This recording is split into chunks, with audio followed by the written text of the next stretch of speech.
That means that the most successful person on earth is struggling with the exact same things that you're struggling with. They've just found a way to reflect and manage it. And there are a lot of people that are afraid to be alone with themselves. They will immediately reach out because they're scared to look inside themselves.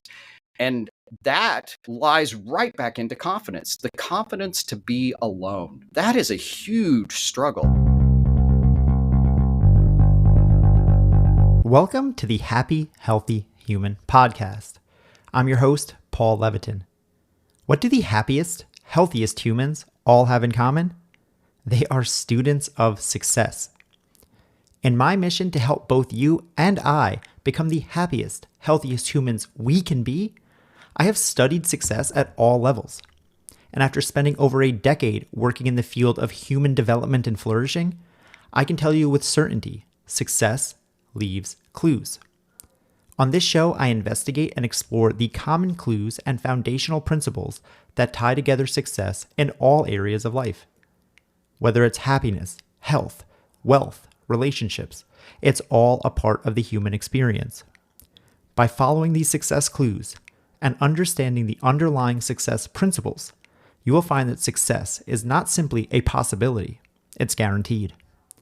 Every Tuesday, I give you simple, straightforward action steps and tools using these clues and principles of success to help you become the happiest, healthiest human you can be. Massimo Riggotti is a distinguished speaker, addiction recovery advocate, and the author of the Flavors of Confidence book series. His life story is a compelling testament to the resilience of the human spirit, marked by a profound journey from the depths of addiction to the pinnacle of sobriety and confidence. Massimo is determined to transform the lives of anyone struggling with addiction through his innovative SOBER method, SOBER.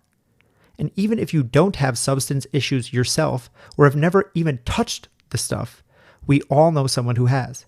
It doesn't take 6 degrees of separation to get to someone whose life has been negatively affected by drugs or alcohol. And beyond that, Massimo's techniques can be used to break other negative habits like smoking, scrolling, or anything you wish you just had less of in your life. And that's why this stuff it can be helpful for all of us, because we are all humans, and inside all of us are the same mechanisms that can potentially lead to addiction. So please enjoy this conversation with Massimo Riggotti. What are flavors of confidence? I love it. What a great question. I jokingly always say that I don't have any idea, but they sound delicious. But we have to take a little bit of a step back. So I met randomly a young lady on a beach in Destin, Florida in March of 2014 when I was at the absolute height of my addiction. And we connected immediately. Her name was Samantha Thomas. And she was herself struggling a little bit with her own confidence and was working on a self-portrait, which she aptly named Flavors of Confidence. What's unique about this is that when you stand back from this piece, it looks like a perfectly painted piece of artwork. But when you come up close, within about 3 or 4 inches, you notice that it's a collection of about 50,000 individual dots on a piece of paper. So the whole basis behind this is that we all operate in a collection of confidence bits, so that we're not always fully confident. We operate in some sort of flavor of it. And as we frame ourselves up in life, we find a way to operate a particular flavor of confidence. And sometimes that is too low, and so we struggle a lot with interacting with others. And so the whole goal here is to find a unique flavor that works for you. That's definitely interesting, and I understand that concept, but I'm curious how you started to use the word confidence specifically when talking about sobriety, because confidence is something that I'm very passionate about. I coach people on confidence. It's something I think is extremely important, but I'm curious why that word specifically is something that you feel is necessary in the conversation. Yeah, that's a great question. So if you look at everything in life, in the lens of confidence, I think that you really begin to understand the ability to be sober and sobriety. So often, if you look and you talk with addicts of all types, you will find that they struggle with confidence, like standing in a room and interacting with people, going up and talking to the girl at the bar, whatever those individual pieces in life. There is a need for the very common phrase we hear is liquid courage. And liquid courage is basically providing one with the diminished capacity to have the anxiety that you would normally have. But if you had natural confidence, you wouldn't need the liquid courage. So as I began to frame up my own path and how I was going to stay and remain sober, I recognized that for me, it was confidence. And then as I talked with others, it was very clear to me that confidence was this baseline requirement to be sober.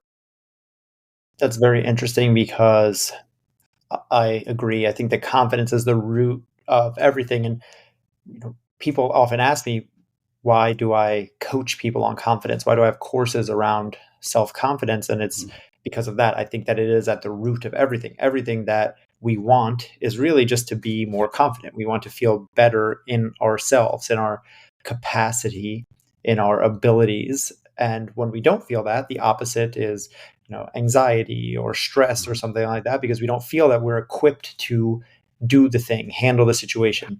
As you said, at a bar, talk to the girl or the guy. So we need the liquid courage. But I think it goes beyond that. I enjoy talking about addiction and substances because I do think a lot of people can relate, but it doesn't even have to be that. It's food is a big one. Yeah. People are not confident in a room full of people at a party, so they stand by the snack table and they eat. People are not confident in the gym to know what to do or how to exercise, so they walk on the treadmill for 10 minutes and then they slink out without being seen by anyone.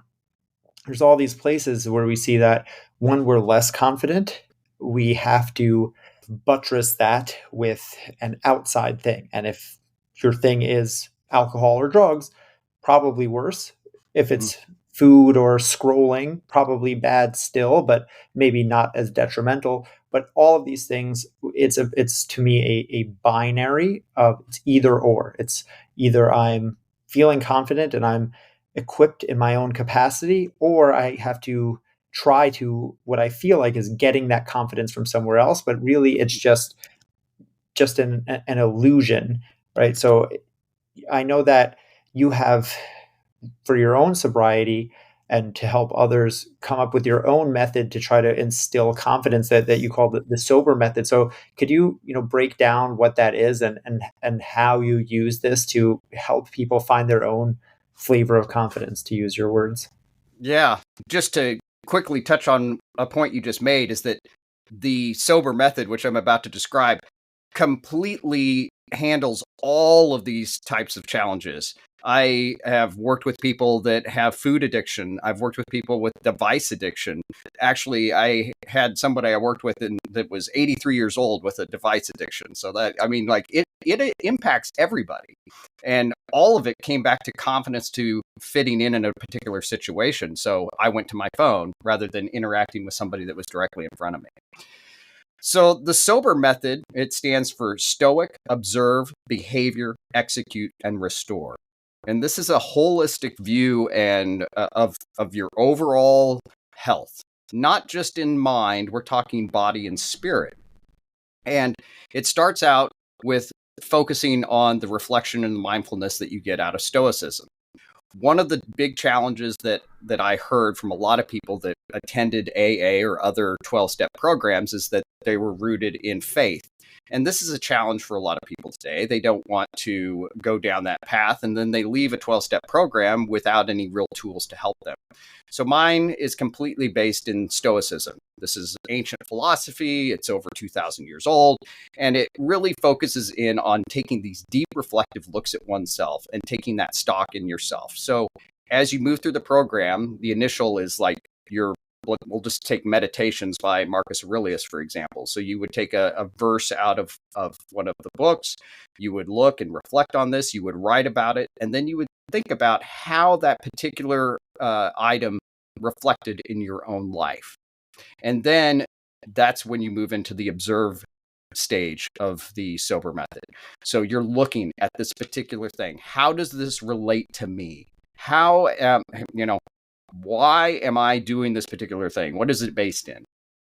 And as you look at this and really do that reflection overall, you chart new behavior. Like, what am I going to do instead of this? So let's say that I walk into a meeting of a group of people, and my initial reaction is to immediately go for the bar.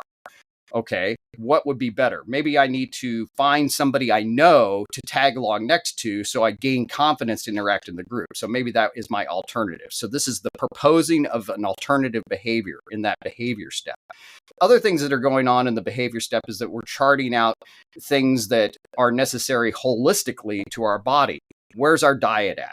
What are we consuming? What's going in? One thing that's very interesting that a lot of people overlook is that a lot of depression and challenges that we have in the mental health space are actually directly in diet. And poor diet can have a tremendous impact on one's ability to actually maintain a normal thought process during the day. I personally am bipolar, so this is a big thing. I've managed to completely get myself off of any pharma medication, and I completely managed my bipolar today with diet and exercise, which is really attributed to the success of the overall program. And so again, in this step in the B, we're charting out what is it going to look like for our exercise? Where's our health there? And it can be little things, just walking around the block, or maybe it's a jog every day. Maybe it's going to the gym and not slinking off that treadmill. Then we go into execute. So now we're really going to test everything we framed up. We're going to start our exercise routine. We're going to frame up some semblance of a better diet. And now we're going to test out this particular skill. So now we have an event. We go to the event. We tag along. I'm an event. I see Paul. There's Paul. Okay, Paul, help me out. I don't want to drink here. Let's, I'm just going to hang with you and maybe meet some new people. And so together we're hanging out. But then I get tempted and I go over and I grab a drink. Oh, this is a slip up. So now I'm in that execute step. I go back to observe. I take 2 steps back in the program. Why did I take that drink? And take that self-reflection. Like, did I have a feeling? Did I get nervous? What did I have anxiety? What caused that anxiety? So this is that deep introspective look. Chart out that new path, going back to B, look at how you're going to adjust, and then test again. And as you do that, you've perfected this particular item that you were challenged by. Then you move into restore. And restore is really that final step that we have in the 12-step programs, where we're like looking for that forgiveness and that reconciliation with the past. So in this program, in Sober Method, we're looking at how did this particular behavior impact someone negatively in the past. For instance, maybe in the past you got drunk at a social event and you were rude to somebody. You never apologized to this person. So now you're going to any behavior, any act that was impacted by this behavior you just corrected, you're now going to go out and seek that forgiveness from somebody else. And as you then complete that, you return back to the Stoic. You pick another reflective passage or something that you want to focus on yourself and go through the same process again and again. And this program, unlike other 12-step programs, is focused on small incremental improvements. One of the largest challenges that everyone faces in their sobriety are the slip-ups, the relapse. And relapse is a lot easier to manage if you're making incremental strides. For instance, let's say that you normally drink a case of beer every night. Maybe we should shoot for drinking half a case of beer, and then maybe a 6-pack, and then maybe it's a beer a night, and then boom, you're sober. That incremental gain is a lot easier to measure. And we live in a world of instant gratification, and setbacks when you're an addict are so harsh. And I find that that's a huge challenge in 12-step programs, because there's kind of this shame that I slipped up. And I found that in going to 12-step programs myself. And finally, the big thing in the Sober Method is stressed is that you are what you say you are. So we walk around in these 12-step programs and we constantly say, "Hi, I'm Massimo and I'm an alcoholic." No, I'm not. I actually failed to get my 5-year PIN because I refused to say that line because I was 5 years sober. I'm not an alcoholic anymore. We teach in mental health advocacy all other facets of it, that you are what you say you are. It's self-affirming belief. So why on earth, in this one small space, do we continue to say, I am something that I'm no longer? I think it's a defeatist type of mentality and something that needs to be avoided.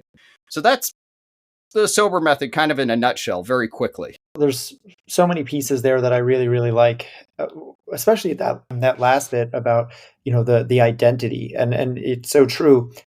They're always saying now that we shouldn't call people by their diagnosis, so to speak. Someone has diabetes, they're not a diabetic. Someone has autism, they're not autistic. And yet, as you said, we're supposed to, or someone who's in recovery is supposed to say, like, I'm an alcoholic. So I understand what they're going for and why the 12-step programs use it like that. But it's a very interesting thought that you brought up there. And I like, though, to go back to the beginning of the sober method, the stoic piece, because I'm curious if there's any specific stoic teachings or any bits of stoicism that you start people with, or that you enjoy, or that have been helpful for you in your training and your personal path. Yeah, I always recommend, because you can freely get it. It's the one that has no copyrights. There's no you can go to Google Books and literally read multiple different variations of it, is Marcus Aurelius's Meditations. And so for those of those listening who don't know who Marcus Aurelius was, he was a Roman emperor, and he was deeply reflective about the power that had been bestowed in him. And he wrote these, we believe anyway, no one knows for sure, but he probably wrote these to himself as a self-check on his power and what made sense in the in his time and place, and it carries forward well to today. So when you look at these and you read them, you know, an individual passage is as him asking questions. Should he do this because he has the power to do it, or should he do something else because it would be the better thing for all? And so these deeply reflective thoughts make you really think about where you are, who you are as an individual, and you know, give you kind of the capability to rewire yourself in your thinking. Meditations is one of, I think, the most important, impactful books.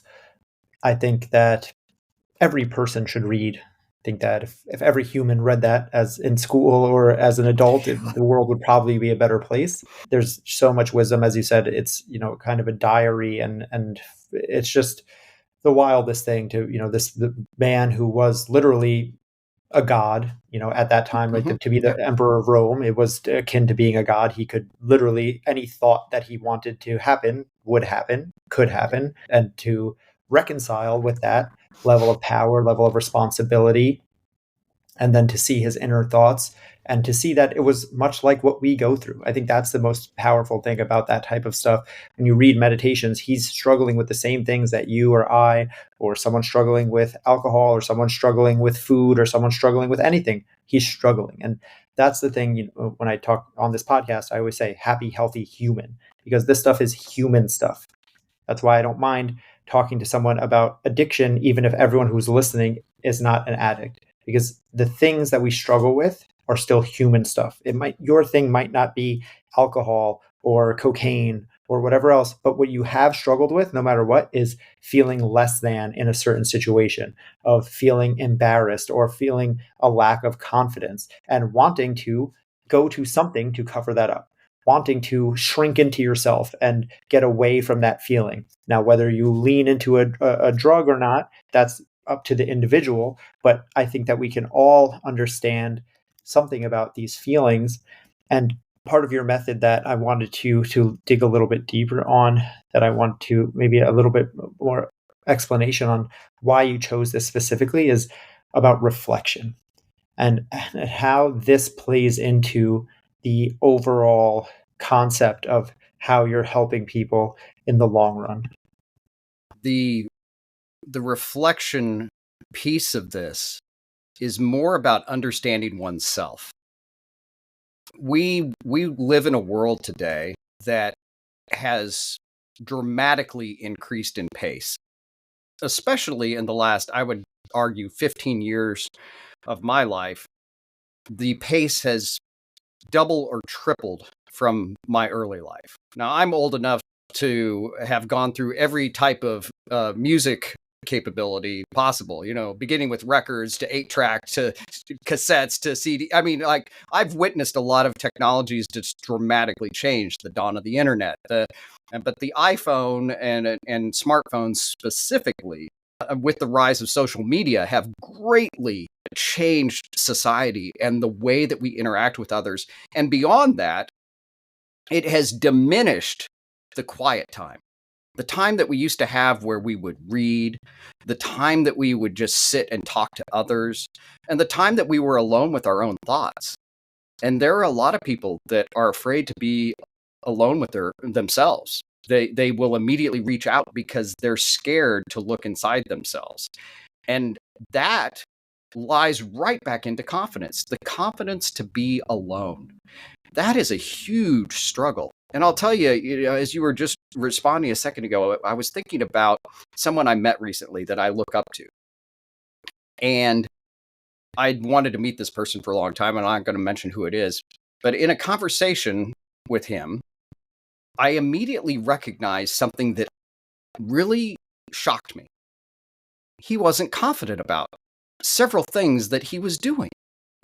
And so it really it put everything in a new light for me and in the work that I'm doing, because it showed me that everybody is right here where I am, struggling. Just even though they appear that they have it all put together, it goes back right into Marcus Aurelius again.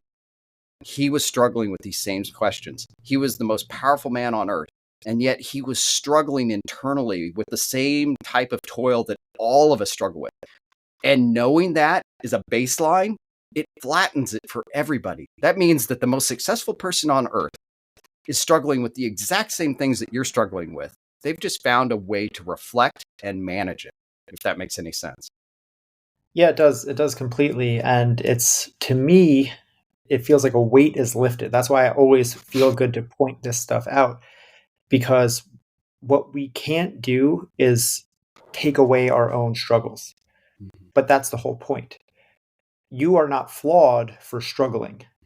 It's not that something is wrong with you. I think that's how a lot of people feel. It's like, oh, this shouldn't be so hard, or everyone else has it figured this out, but I'm not. So there's something wrong with me. I am somehow less than. And then, as you said, going back to how could that or would that affect someone's confidence? Well, if everyone else has this figured out, but I'm the one dummy who can't do it, of course I'm not going to be able to be confident. Of course I'm not going to feel good about my abilities or my place in the world. But when we see that that's a false reality, it's just not true. And what reality is that everyone is struggling, maybe in different ways, maybe in different areas. Your thing is your thing, my thing is my thing, but we all struggle in some way. And although it doesn't take away your struggle, it can at least lighten the load a little bit to go like, okay, again, this isn't a flaw in the system. This isn't a mistake. This is literally how it's built and how it's supposed to go.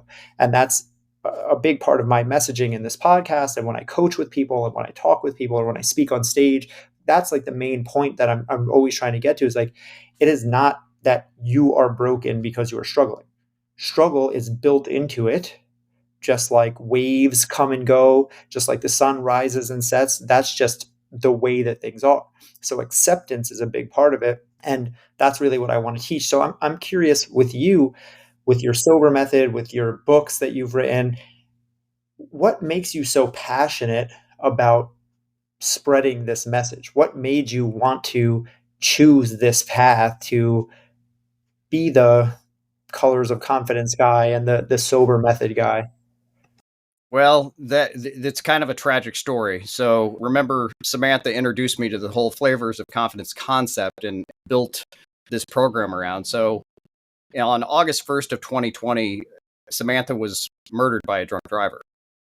And that really changed my overall thinking. Before she died, she was encouraging me to write a book about my life and about my struggle and how I had come to fall from the pinnacle of success to homeless and then to remake myself, because it's a compelling story that others need to hear and it would encourage others.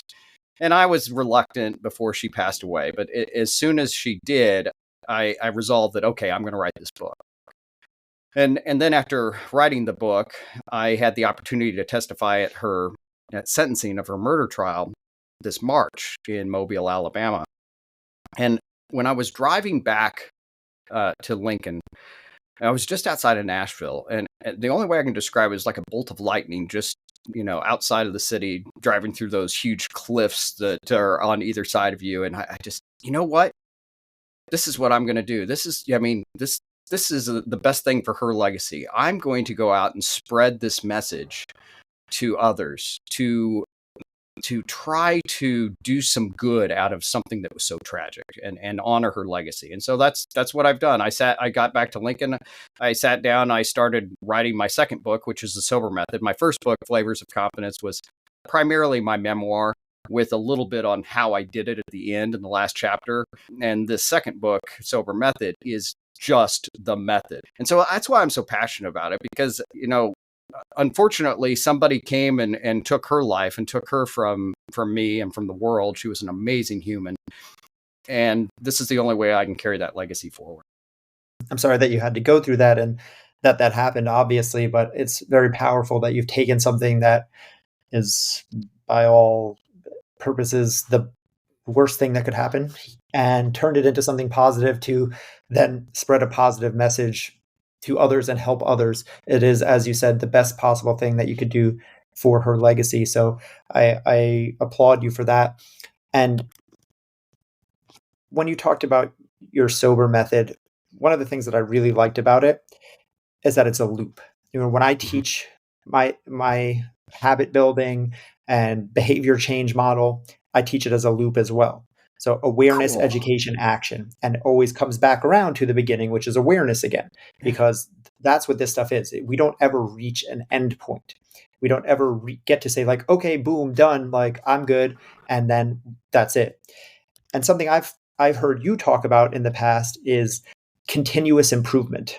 Yes. And we're always working to get better. And while I theoretically, on one hand, agree with that, there's Kaizen, the Japanese concept of continuous improvement. And yet, on the other side of that, I also struggle with the fact that is that just that the hustle mentality. I'm like, go, go, go, and we have to always be grinding. And is there a negative to the fact of like, can't I just chill for some time? Like, can't I just be, do I always have to be getting better? And like, isn't there a time where I get to rest? And I hold both of those views inside of me at the same time, and they're kind of conflicting. So I'm just curious, how do you see those things interplaying? Like, isn't there a point where, yes, continuous improvement, but continuing forever, when does it end? Yeah, it's an interesting dichotomy. You bring up a very good point. I mean, on one hand, you're like, oh man, I'm grinding every day, and on the other, you're like, yeah, I mean, like I'm good. Why would I do anything else? Certainly, there is the argument that you could slough off. But what I have seen myself as I'm now approaching my 8th year sober is that I actually am passionate about finding that next thing to improve. It's almost, I'm going to be very truthful here. In years like 4 and 5, I was like, oh, do I have to keep going? This is just so labor intensive. I mean, I'm good. I'm going to be sober. It's no problem. But I kept going. I pushed on through that. And as I pushed through it, then it became more of a passion project in terms of like, oh, wow. Hey, look at this. I never realized that I was doing this, and then you really like hone in on the finer points of your existence. And then it's so rewarding to look back and say, hey, I no longer do that anymore. And so that's what I really encourage anyone that I work with or talk to about it, is that being sober is really just practicing your sobriety every day of your life. I mean, and so if you were in sports, you would practice every day. I mean, do professional athletes eventually go, oh, why am I doing this? Yeah, a lot of them do. But the ones that are incredible, the ones that are in the Hall of Fame, the ones that we cheer for and have their jerseys, those are the guys and gals that are out there that never quit. They're just like, oh, you know what? I could have got that goal, that if I had just, turned my foot to, I'm struggling with that forever. Well, you can take the defeatist approach and say, well, I'm never going to get any better, so that's as good as I'm going to get. And that would be the one side. Or you could focus on greatness and say, well, maybe if I put an extra hour in the gym on the strength of my right foot for the next month or year, I will be able to take that shot. And that's really where it comes down to. Yeah, you're good, but do you want to be great or awesome? As you said, that is the differentiator between the cream of the crop, the top of the top, and the average, is that little bit of extra effort. And just as I'm thinking about this, as you're speaking and going over this conversation in my head, I also go back to what you mentioned, which was actually a phrase that I use word for word in my coaching, which is small incremental change. Incremental change over time is what creates large change. I think a lot of people think it has to be this huge thing. But when I come to continuous improvement, it actually can't. It can't be this overwhelming, looming, huge thing, because that's when we give up. To use your example, the person who's drinking a case of beer a day, when you're like, I'm going to quit cold turkey, sometimes that's too big of a change to wrestle with. And that's why people don't do it. Or they try to do it and they do it for a little while, but then they can't keep up with it and then they fall off. Whereas the small incremental change, one less beer, two less beers, three less beers, all of a sudden, through continuous improvement, the compound interest, the compound effect adds up to a huge change over time. So I think looking at it like that yes, it's about continuous change, continuous improvement. I do believe that the universe is entropy and what isn't growing is dying. And that if you aren't working on yourself, you're actively getting worse. It's either get better or get worse. There's no middle ground. But that doesn't mean that you have to become an expert tomorrow. Instead, as cliche as it sounds, read one page a day, listen to one podcast, get your steps in, whatever it is. It's this small change that layered over time, over weeks, months, years, decades, creates the big change that we're going for, which is the life change and the sustainability that we're looking for. Because no one wants to do something and then go back to what they were doing before. If you're creating a change, it's worth maintaining. And if it's not worth maintaining, then why are you even doing it in the first place? No one wants to quit drinking for a little while. No one wants to start exercising for a few months.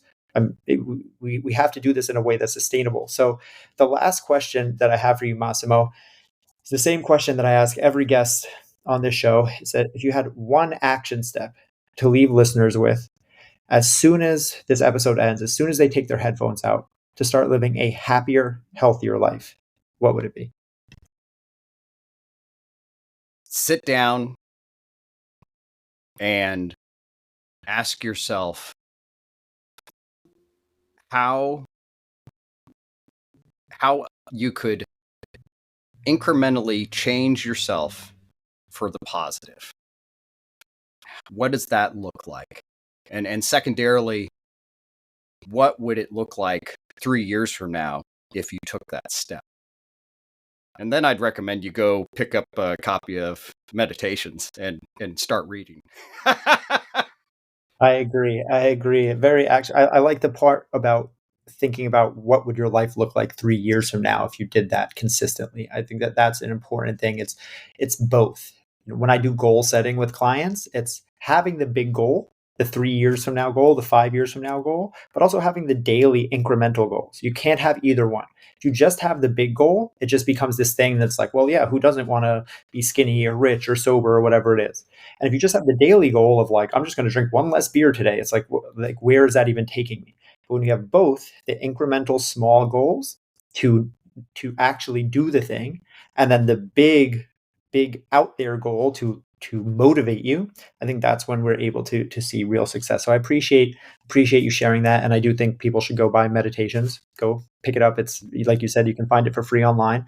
So last thing before I let you go, Massimo, is just I have all your links in the show notes. I have your books as well for people who want to check it out. I actually recommend reading books like this. I read books on addiction science and sobriety all the time, even though I do not struggle with this stuff, because again, the reason I like having conversations like this is because addiction science is just human science.